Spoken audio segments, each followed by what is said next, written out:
Olá, quinto ano, tudo bem com vocês? Na aula de hoje, vamos dar continuidade na matéria de divisores, falando hoje sobre máximo divisor comum, MDC. Abram na página 92 e acompanhem comigo. Vamos entender melhor sobre o MDC. Na aula anterior, vimos que há divisores comuns de dois ou mais números naturais. Mas também há situações que é necessário conhecer apenas o maior divisor comum de dois ou mais números naturais. Como exemplo, veja a situação seguinte. Uma professora de arte tem duas turmas de quinto ano. O quinto ano A possui 24 alunos e o quinto ano B é uma turma maior, com 32 alunos. Ela deseja fazer um grande trabalho envolvendo as duas turmas, mas sem que haja alunos das duas turmas em mesmo grupo. Todos os grupos deverão ter a mesma quantidade de alunos, sendo essa quantidade a maior possível, e sem que nenhum aluno fique de fora desse trabalho. Naturalmente, pensamos inicialmente nos divisores de 24 e 32, pois descobriremos de quais maneiras cada turma poderá ser dividida. Observem os divisores de 24 e 32. Como todos os grupos devem ter a mesma quantidade de alunos, procuramos os divisores comuns de 24 e 32, que é 1, 2, 4 e 8. Até esse momento de nosso raciocínio, concluímos que os grupos poderão ter apenas um aluno cada, ou dois alunos cada, 4 alunos cada ou 8 alunos cada, pois esses números são os divisores comuns de 24 e 32. Porém, a professora precisa ter uma maior quantidade de alunos por grupo. Logo, serão 8 alunos em cada grupo. Repare que o 8 é o máximo divisor comum de 24 e 32, e matematicamente indicamos assim: MDC de 24 e 32 é igual a 8. Lemos MDC como o máximo divisor comum de 24 e 32.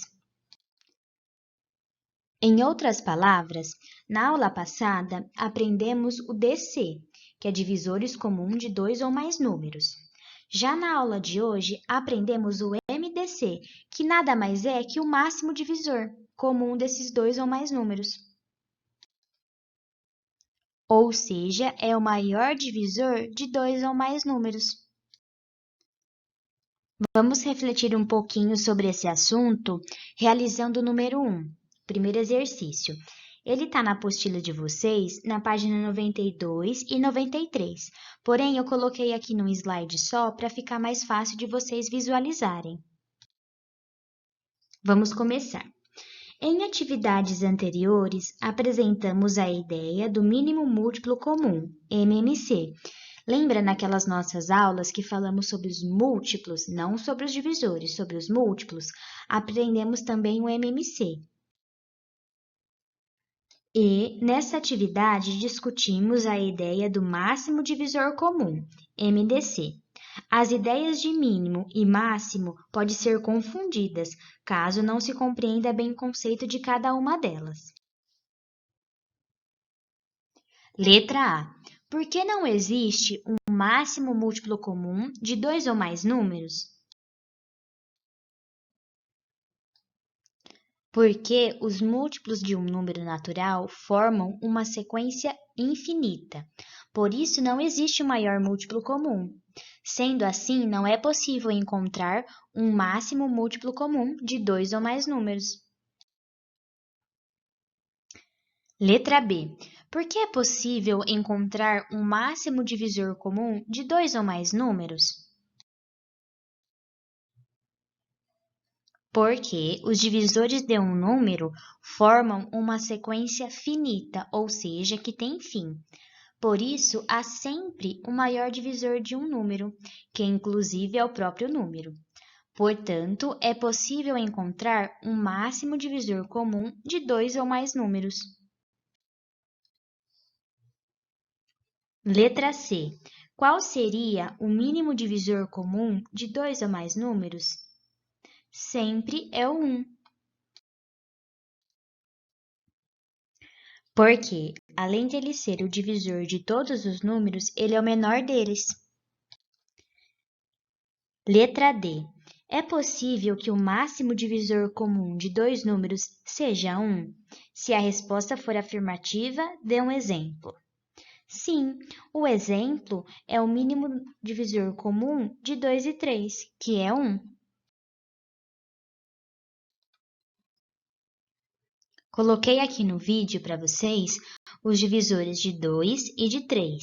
Observem, o único e máximo divisor comum deles é o 1. Número 2, da página 94. Determine o máximo divisor comum dos números indicados em cada item. Antes, complete corretamente cada conjunto de divisores pedidos. Use o quadro em branco em cada item para os cálculos, se necessário. Então, em cada letra, vocês primeiro vão encontrar os divisores dos números, depois os divisores comuns desses 2 ou 3 números e depois o MDC, o máximo divisor comum deles. Nesse exercício vai aparecer alguns números altos, por exemplo, 30, 28, 42. Nesses eu vou ajudar vocês, tá bom? Vou explicar novamente como vocês encontram os divisores de um número. Vamos lá, na letra A, vamos pegar o número 8 como exemplo, né? Olhem na tabuada. O número 8 aparece como resultado na tabuada do 1 e do 8, certo? Em qual mais ele aparece? Agora o número 12. Vamos pegar o número 12 para encontrar os divisores dele. Olhem lá na tabuada. O número 12, ele aparece no resultado das tabuadas do 1 e do 12. Em qual mais? Coloquei aqui os divisores de 30. Os demais vocês conseguem encontrar sozinhos. Continuando o número 2, na página 95. Vou deixar aqui também os divisores de 28 e de 42 para ajudar vocês. Os divisores dos demais números vocês conseguem encontrar apenas olhando a tabuada do 1 ao 10. Lembrem de considerarem a ideia de que o menor divisor de um número sempre será 1 e o maior sempre será ele mesmo. No número 3, pede-se para encontrarmos o máximo divisor comum de 40 e de 72. Vou colocar aqui os divisores desses dois números para vocês encontrarem o MDC. Vamos para o número 5 da página 97, pois o número 4 não iremos fazer. Um marceneiro possui 3 ripas de madeira com as seguintes medidas de comprimento: 40 cm, 60 cm e 80 cm. Todas têm a mesma largura e espessura. Ele quer cortá-las em pedaços menores, de mesmo tamanho, mas com a maior medida de comprimento. Os cortes serão feitos conforme indicam as linhas pontilhadas na figura. Página 88, letra A. Qual deverá ser a medida de cada pedaço? Para sabermos isso, vamos primeiro encontrar os divisores de 40, 60 e 80 e depois encontrar o MDC deles, o máximo divisor comum. Lembrando que a resposta que der no MDC será em centímetros. Letra B. Quantos pedaços de madeira ele conseguirá no total? Sabemos que as ripas de madeira têm o seguinte comprimento: 40 centímetros, 60 centímetros e 80 centímetros. Então, vocês irão pegar esses valores separadamente e dividir pelo valor que deu no MDC da letra A. Depois que vocês fizerem essas 3 divisões, vocês irão somar os resultados para saber a quantidade total de pedaços. Letra C. Quantos cortes ele terá de fazer nas 3 ripas? Bom, se vocês responderam corretamente a letra A, sabem que cada pedaço deve ter 20 centímetros. A quantidade de cada pedaço são os resultados das divisões que vocês fizeram na letra B. Então, concluímos que, para se obter 2 pedaços na ripa de 40 centímetros, basta um corte. Para se obter 3 pedaços na ripa de 60 centímetros, bastam 2 cortes. E para se obter 4 pedaços na ripa de 80 centímetros, basta 3 cortes. E para responder a letra C, quantos cortes ele deverá fazer nas 3 ripas, basta somar a quantidade de cortes. Por hoje é só. Beijos, fiquem com Deus e até amanhã.